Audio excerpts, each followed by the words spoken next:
regreso aquí en Siempre es Hoy. Vamos a estar conversando con Elaine Acosta González, que es socióloga, directora del Magíster de Sociología de la Universidad Alberto Hurtado, sobre un libro que ha editado que tiene que ver con los procesos de migración y también con el cada vez más exigente y necesario mundo del cuidado para las personas más débiles de nuestra sociedad.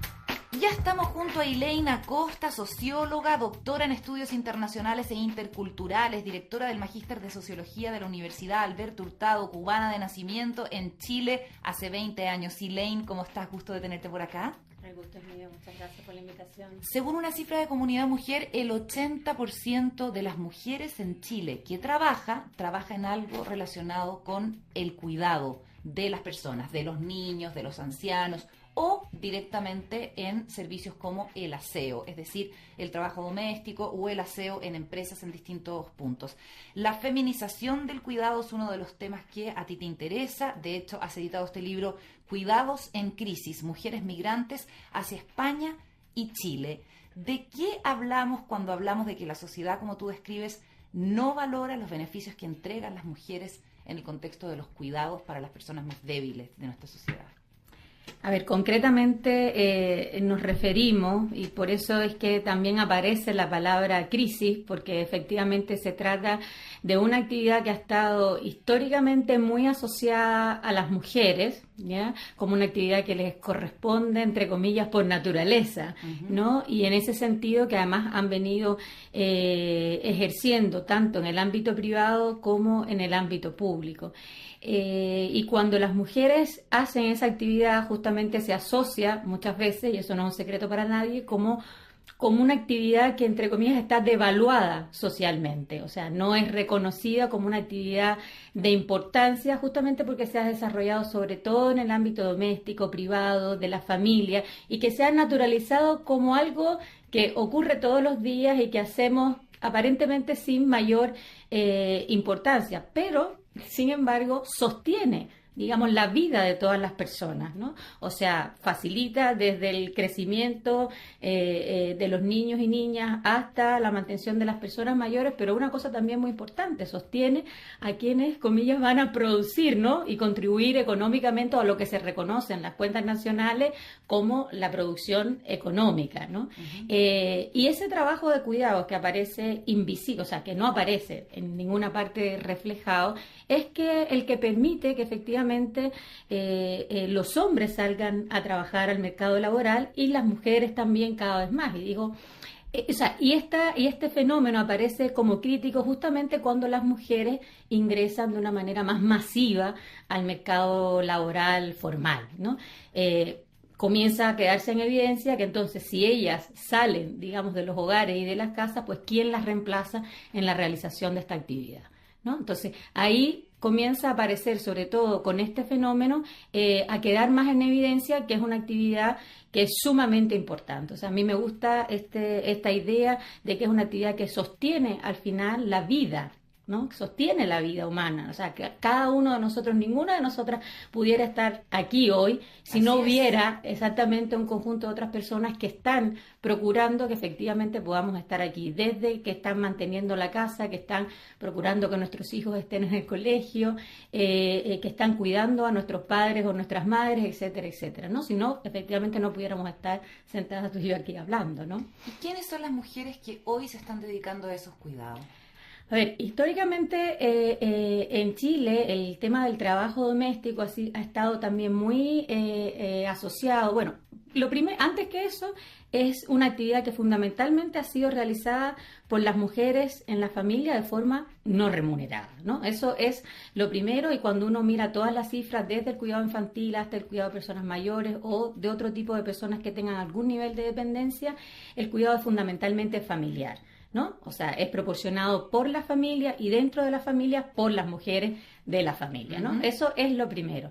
Pero cuando se realiza en forma remunerada dentro del hogar, también es proporcionado por mujeres, conocidas como trabajadoras domésticas, y ahí es donde cada vez y de manera más creciente se han venido incorporando las mujeres inmigrantes, ¿no? Porque también buena parte de estas mujeres que otrora hacían este trabajo han encontrado otras oportunidades o se han movido, digamos, a otros sectores. pero la demanda por este tipo de trabajo, y fíjate que le digo trabajo y no, que es parte también de la discusión, o sea, reconocer el cuidado como un trabajo, como una actividad que tiene un coste económico importante, pero que no aparece calculado en ninguna parte, ¿no? Que tiene una dimensión material importantísima y de gestión, digamos, cotidiana, que ya se la quisiera cualquier gerente por ahí poder gestionar, ¿no? Todo el andamiaje de necesidades y de situaciones y de imprevistos que tiene la gestión cotidiana de los cuidados, pero también hay otro componente muy importante de este trabajo que es la dimensión afectiva emocional, ¿no? Que es también lo que lo hace muy complicado de comprender y de visibilizar como un trabajo, ¿no? Y en tu investigación, en este libro Cuidados en Crisis, Mujeres Migrantes hacia España y Chile, de Elaine Acosta, con quien conversamos a esta hora, tú efectivamente investigas la realidad de un país como España y un país como Chile, y hablas de la latinoamericación, o como se diga, de los cuidados proporcionados por las mujeres migrantes, ¿no? Y especialmente en Chile, en el caso de las mujeres que provienen del Perú. Cuéntanos un poco de cómo son estas dos realidades. Sí, mira, lo interesante de comparar ambos países es que, a pesar de realidades o regímenes muy distintos, que también se llaman regímenes de bienestar muy distintos, en ambos lugares hay una larga tradición familistica, por llamarle de ese modo, de los cuidados. O sea, la familia ha tenido y sigue teniendo un papel muy importante, a pesar de que el Estado y otros agentes han contribuido también a esta actividad en mayor o menor medida, y hay diferencias entre los países que no podemos entrar ahora, pero en ambos casos se ha dado una demanda creciente, digamos, frente al vacío, la mayor participación también de las mujeres en el mercado laboral por el ingreso, digamos, de estas mujeres inmigrantes a ocupar esta actividad. Y eso tiene que ver también con el cruce entre varias otras cuestiones, que no tiene solamente que ver con la participación de las mujeres, sino también con las posibilidades que ofrecen, digamos, en estos países, con el cruce entre las leyes de extranjería y las, digamos, las normativas del trabajo doméstico, etcétera. Y frente a esa demanda, la movilidad, digamos, de las mujeres, la movilidad internacional, viene un poco a cubrir esas expectativas. ¿Y por qué? Digamos, porque vienen a cumplir de alguna forma en la figura de la mujer inmigrante un conjunto de atributos o características que están muy asociados al trabajo de cuidados, en particular aquel que se realiza en el ámbito doméstico familiar, ¿no? Características que tienen que ver con la sumisión, con la docilidad, con la postergación, con el servilismo, y también con la necesidad de responder a una necesidad laboral concretamente que se ofrece y que otros sectores laborales no lo ofrecen de manera tan inmediata, ¿no? Entonces aquí se produce una conjunción que hace atractivo, entre comillas, que este sector para las mujeres inmigrantes, donde también se ha producido un cambio significativo de los movimientos migratorios. Ahí hablamos no solo de la latinoamericanización, sino también, bueno, que es una feminización latinoamericanizada de estos flujos, donde las mujeres hoy día son pioneras de las cadenas migratorias y le han cambiado un poco el rostro a la migración tal y como la teníamos pensada hace unos años. Y en particular en el caso de España y también de Chile, en este tipo de trabajo de cuidado en el ámbito doméstico familiar hay una particular atracción por las mujeres latinoamericanas en general, en el caso de España, y peruanas en particular en Chile, porque habría en ellas un conjunto, las mujeres empleadoras, en general las familias empleadoras, identifican en ellas este conjunto de atributos que hacen pensar que ellas pueden venir a reemplazar esta idea de las nanas de toda la vida, ¿no? Que ya las mujeres nacionales o las nanas nacionales no están tan dispuestas a realizar, ¿no? Porque han avanzado también en derechos, etc. Seguimos conversando con Elaine Acosta sobre su libro Cuidados en Crisis, Mujeres Migrantes hacia España y Chile. Elaine, el envejecimiento de la población, la incorporación de las mujeres al trabajo, ya lo hablábamos, abre esta nueva necesidad por cuidados de calidad para las personas más débiles de la sociedad, así lo hemos dicho, los mayores, los viejos y los niños. Y esto tú dices que se transforma en una especie de derecho humano hoy en día, ¿no? Hablemos un poco de eso y de cómo lo han enfrentado otros países, por ejemplo, donde evidentemente la gente también tiene hijos y envejece. Pienso en otros países europeos, en Estados Unidos, en los países nórdicos. ¿Cómo se resuelve allá eso? A ver, lo primero es que en el caso del cuidado, los avances también que se han hecho en investigación, que se han traducido después en políticas públicas, en el reconocimiento de este derecho, hablan de un derecho multidimensional al cuidado, ¿no? Entonces aquí hay que tener en cuenta que es el cruce entre varios derechos, o sea, no solo entre el derecho de las personas en situación o las llamadas personas en situación de dependencia a recibir cuidado, le hace niños, personas en situación de discapacidad, personas mayores, etcétera, sino también en quienes ofrecen los cuidados, ¿no? O sea, en el derecho de aquellas personas que proporcionan cuidados también a otorgarlos en ciertas condiciones, sobre todo en particular también las mujeres trabajadoras remuneradas, pero también las mujeres que lo hacen en forma no remunerada, y el derecho sobre todo de ellas también a no cuidar, ¿no? Aquí por eso te digo que hay como un mandato. Claro, es un mandato. Muchas veces no tienen la posibilidad de decir, ¿sabe que yo no voy a cuidar a mi madre enferma y anciana, o lo voy a hacer parcialmente? Exacto, lo puedo hacer parcialmente o en tales condiciones, y ahí las políticas sociales deberían de alguna manera poder facilitar, ¿no? Y responder a estas necesidades porque el hecho de que tenga entonces que hacerlo significa que esta persona debe abandonar el mercado laboral o interrumpirlo. No tiene opción. O no tiene opción, exactamente. Entonces, la pregunta, o el tema es decir, bueno, no es un problema de no tener opción y por lo tanto le tocan solo a algunas personas dentro de la familia hacerse cargo de este mandato u obligación, o lo planteamos efectivamente como un derecho y en ese sentido tiene que ser garantizado por el Estado y por los distintos agentes sociales. Y el tema aquí, por eso que hay un concepto súper importante dentro de toda la discusión sobre los cuidados, que es el concepto de organización social de los cuidados, ¿no? En el fondo, la pregunta aquí es decir, bueno, ¿cómo redistribuimos y repartimos esta que es una responsabilidad social? Que no es solamente una responsabilidad individual en la familia del sujeto que tiene en este minuto que hacerse cargo de su padre, su madre, de sus hijos, de su marido, etcétera, ¿no? O sea, es una responsabilidad social y en tanto tal tenemos que ver cómo repartimos, porque al final, o sea, cuando decimos que es una responsabilidad social, estamos diciendo que con esta actividad en el fondo estamos contribuyendo a la reproducción social de la sociedad, a que todo funcione. Y en ese sentido el Estado aquí no puede hacerse... Exacto, no puede mirar para el lado. ¿Dónde han establecido un buen sistema? ¿O no hay ningún país que tenga esto resuelto? Bueno, yo diría que esto es bastante todavía lento y incipiente. Hay algunos países que efectivamente a nivel europeo han ido avanzando en un conjunto de políticas que tratan por distintos frentes, porque al final, como te digo, o sea, como un derecho multidimensional es bastante complicado. Pero hay iniciativas súper interesantes también acá en la región, en América Latina. Por ejemplo, el caso uruguayo ha sido emblemático en avanzar hacia la implantación de un sistema nacional de cuidado, ¿no? Y eso... ¿Cómo funciona, por ejemplo, en el caso de los niños? Uno lo entiende, salas cunas, jardines infantiles, que sean de acceso para todos.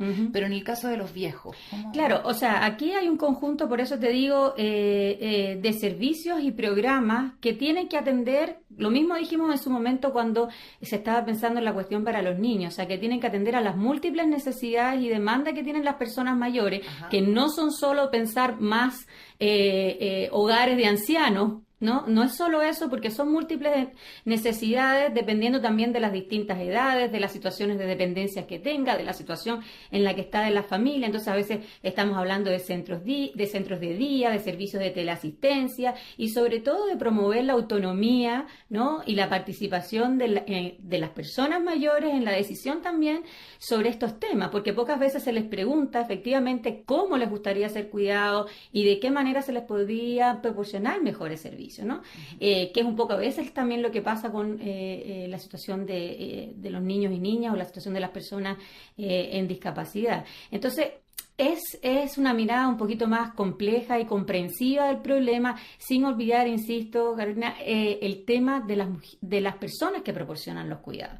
Porque en la medida en que tú avanzas también en proporcionar un conjunto de servicios para las personas que requieren cuidado, en el mismo sentido hay que avanzar también en promover la corresponsabilidad del cuidado entre hombres y mujeres, entre generaciones, en mejorar también las políticas en el mercado laboral y el sistema, digamos, de cantidad de horas con las que trabajamos, de jornadas más flexibles de trabajo, de horarios de entrada. O sea, hay un conjunto de cosas también que hacer en el mercado laboral que que deberían promover y facilitar efectivamente esto que se llama conciliación vida laboral, vida familiar. O sea, no es solamente el Estado el que tiene que estar el que tiene que dar una respuesta. No, yo diría que no, por eso es que hablamos a veces de este reparto de responsabilidades entre el mercado, la sociedad civil, el Estado y la familia, porque aquí la familia también tiene que repartir hacia adentro más equitativamente estas responsabilidades. Como te decía, entre hombres y mujeres, pero también entre las mujeres de la familia, entre generaciones. Entonces hay un trabajo también cultural y de cambios que hay que hacer, que no solo se resuelve a nivel de las normativas, que efectivamente hemos avanzado algo en ello, pero una muestra es que muchas veces todas las licencias que hemos favorecido y promovido para que usen, digamos, con los permisos postnatales y por enfermedad del hijo menor de 1 año, que para que puedan ser usados por los hombres, en el caso de Chile, ese porcentaje es ínfimo. Y eso tiene que ver con un conjunto de otras cosas que si no cambian... De que el estímulo no está bien puesto, podríamos decir. Por un lado, y por otro lado, de que efectivamente hay una condena social importante y no hay facilidades efectivamente a nivel del mundo laboral, más allá de la reprobación social, para que efectivamente los hombres puedan hacer un uso más intensivo de estos permisos, ¿no? Y que para que esa corresponsabilidad pueda ser posible.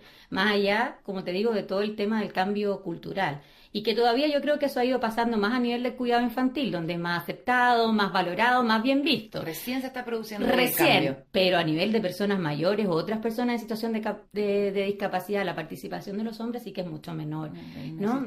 Ahí prácticamente inexistente. Entonces, por eso te digo que hay que avanzar. Por ejemplo, en el mismo caso de España, tú me mencionabas ejemplos, ellos en el 2006 promovieron una ley nacional de promoción de la autonomía y de atención a la dependencia integrada, ¿no? O sea, una ley nacional que pensaba esto efectivamente como un tema a atender en su conjunto. La ley se hizo efectiva, vino todo el contexto de la crisis económica y claro, su puesta en práctica, más allá incluso de las mismas críticas que pudo recibir la ley en su momento, su puesta en práctica ha sido un poco problemática por el contexto de la crisis, pero fue una iniciativa muy bien recibida para pensar una ley y un sistema también de atención, o sea, de promoción de la autonomía y de atención a la dependencia. Perfecto. En el caso español. Y Leina Costa es autora de Cuidados en Crisis, Mujeres Migrantes hacia España y Chile. Nos queda muy poquito rato. Tú recogiste testimonios, ¿no? De las personas que se dedican al cuidado. Sí. ¿Y qué es lo que más aparece entre las mujeres migrantes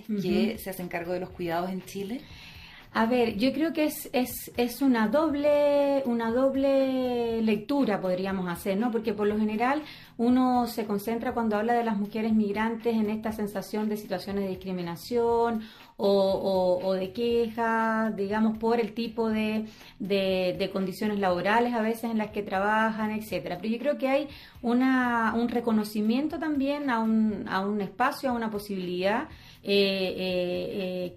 laboral que se les da, en las que ellas han podido también, no me gusta mucho el término, pero empoderarse, ir conociendo sus derechos y digamos, incorporarse como trabajadoras con todo, en toda plenitud y con plenos derechos, exactamente. Y yo creo que muy activamente han estado ellos promoviendo también en las organizaciones, etcétera, y participando para que efectivamente este trabajo sea reconocido en igualdad de condiciones que el resto.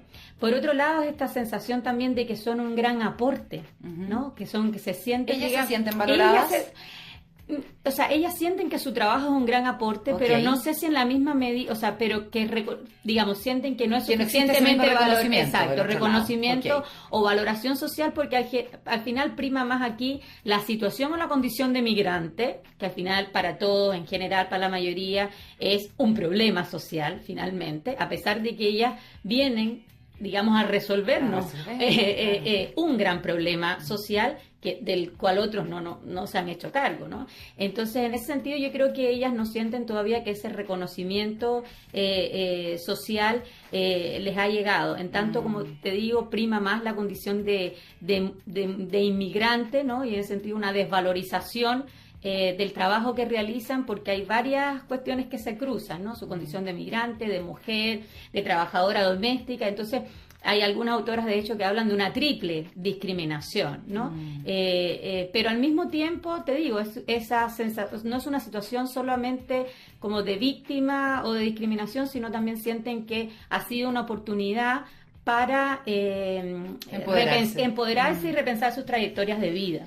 Elaine Acosta González, directora del Magíster de Sociología desde el año 2013 en la Universidad Alberto Hurtado, socióloga, doctora en estudios internacionales e interculturales, ha estado conversando con nosotros sobre este libro, Cuidados en Crisis, Mujeres Migrantes hacia España y Chile. Sumamente interesante, Elaine. Muchas gracias por estar con nosotros. Gracias a ti por la invitación.